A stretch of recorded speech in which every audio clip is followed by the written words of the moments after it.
Hello everyone, this is KID and the Man bringing you all another figure review of the Hasbro's Power Rangers Lightning Collection in Space Blue vs Psycho Silver 2-pack and the Mighty Morphin Yellow vs Scorpina 2-pack. Basically, the vs 2-pack Wave 2 figures. First off, this is technically a catch-up review as these figures has been out for quite a while now, but that doesn't mean we can't still talk about these figures as you're most likely gonna get them to complete your respective teams. So without further ado, let's take a quick look at the figures whose mold we are quite familiar with and a closer look at one of the figures that we have not seen before. This In Space 2-pack is our second one to be released since the Andros and Astronomer 2-pack that we got back in 2020. If you watch the series, it's basically a reference to that one episode where TJ and Zane teamed up to take down Psycho Blue. I don't recall watching it as a kid, but I did see the fan-made We Need a Hero music video on YouTube. If you're a big fan of In Space and trying to complete the team, this is a no-brainer. The same can't be said for the MMPR 2-pack though. Correct me if I'm wrong, but Aisha never fought or met Scorpina, right? So how is Hasbro gonna ensure we buy an almost duplicate figure, pack it with the most wanted figure of course? TJ here is our last male Ranger release of the In Space team. We've already taken a look at Andros, Carlos and Zane since their releases. We're already done with the In Space male Rangers, and that's why we'll go through this figure's features very quickly. Just like every other In Space helmet, there's always gonna be some discrepancies. On mine, the visor has a huge paint splotch that was left to dry. The white outline of the helmet did not cover all the way to its designated area, that panel line right there.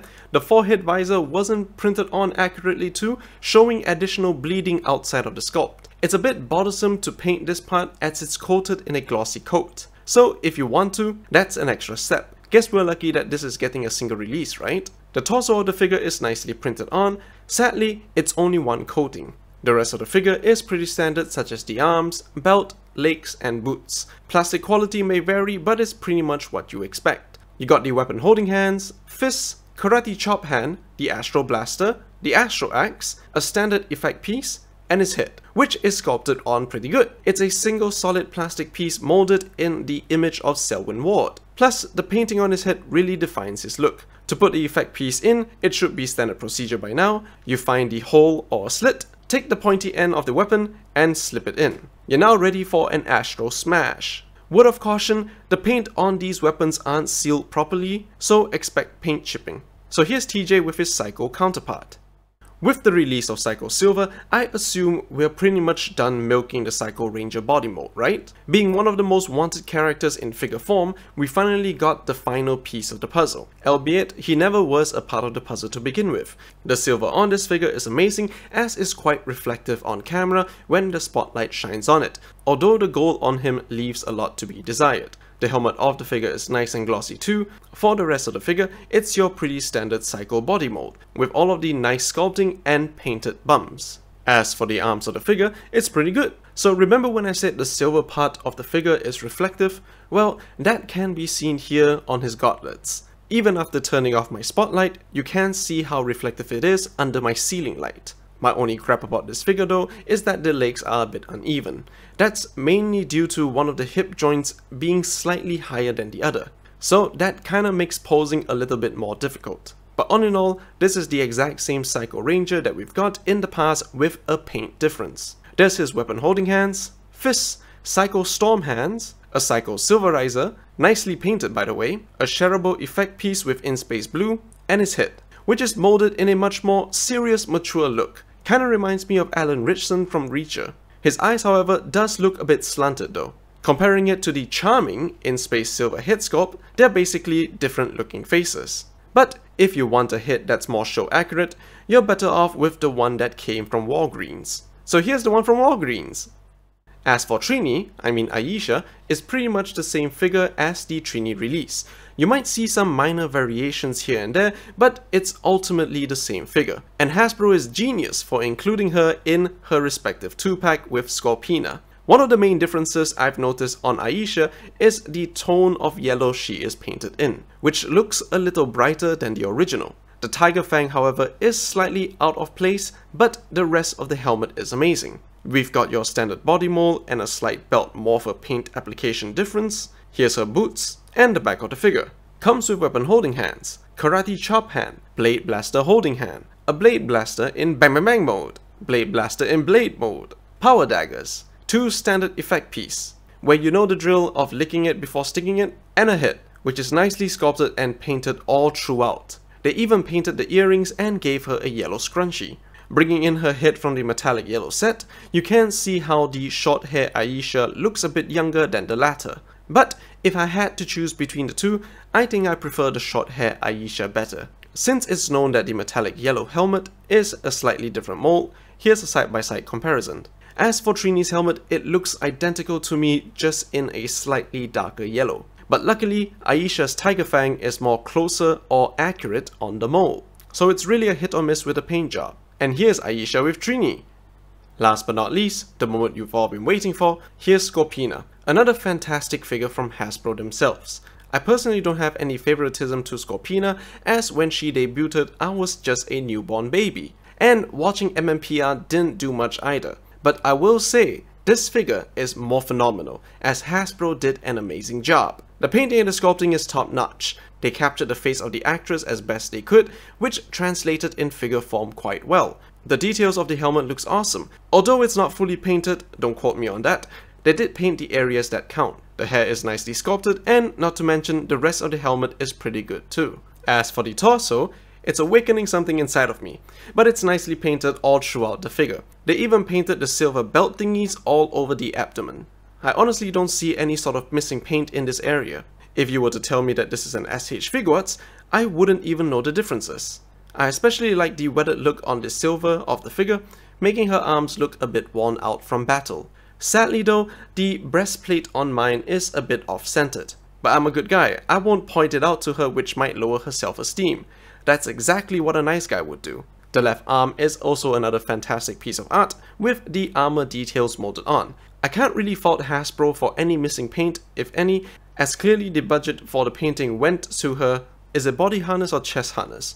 They did their best, however, to paint what they can for her arm. They even included the red on her glove too, which I assume is an iconic look for her. For the right hand, the same gold plastic is used for the bracelet, with the exact same shade of blue for the gem. The silver on the forearm cuff is nicely sculpted on, but mine does have a tiny paint error though. As for the legs of the figure, the quality is consistent with the gold plastic and the blue gem paint. I've seen comments online that not many people like this kind of gold, and the customs I've seen look more phenomenal. I have to find time to customize my own. The back of the figure is also nicely painted, good on you Hasbro, and the Scorpion's temple, there's no missing spot of paint. Any issues you have aside, this really is a premium figure. There's the right weapon holding hand, left weapon holding hand, right fist, left open palm hand, her boomerang, with a little black wash to bring out the sculpting, a very familiar effect piece, where all you do is just slip it in to make your poses look fantastic. And here she is next to her Sentai counterpart husband, Griffoza. For a final look, here's the gang with the previously reviewed Disguised Andros, the Figurized Standard Fies XL form, the Dino Fury Gold basic figure, and a Legacy Collection movie Red Ranger. So all in all, this set is pretty great. You get your 2 in-space characters to complete the set. If you're not, you can skip it. And if you don't want Psycho Silver, another TJ figure is already on his way with his Galaxy Glider, so start hunting for that. As for the MMPR 2-pack, if you're not a fan of Scorpina, you don't have to get it. We could always hope for a single release in the future, right? I'm still waiting on the Dragon Shield Jason single release though. But while we wait, there's this important question of, how do they look on the shelf? So if you like this video, blast that like button, leave a comment down below, let me know what you want to see next, share this video with your friends and family to show them how great these figures are, and feel free to subscribe, as it will really help the channel. More good things are coming, so stay tuned. This is KID, I'm the man, and I'll see you all next time.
So here's the one from Walgreens. So here's the one from Walgreens. I can't pronounce Walgreens.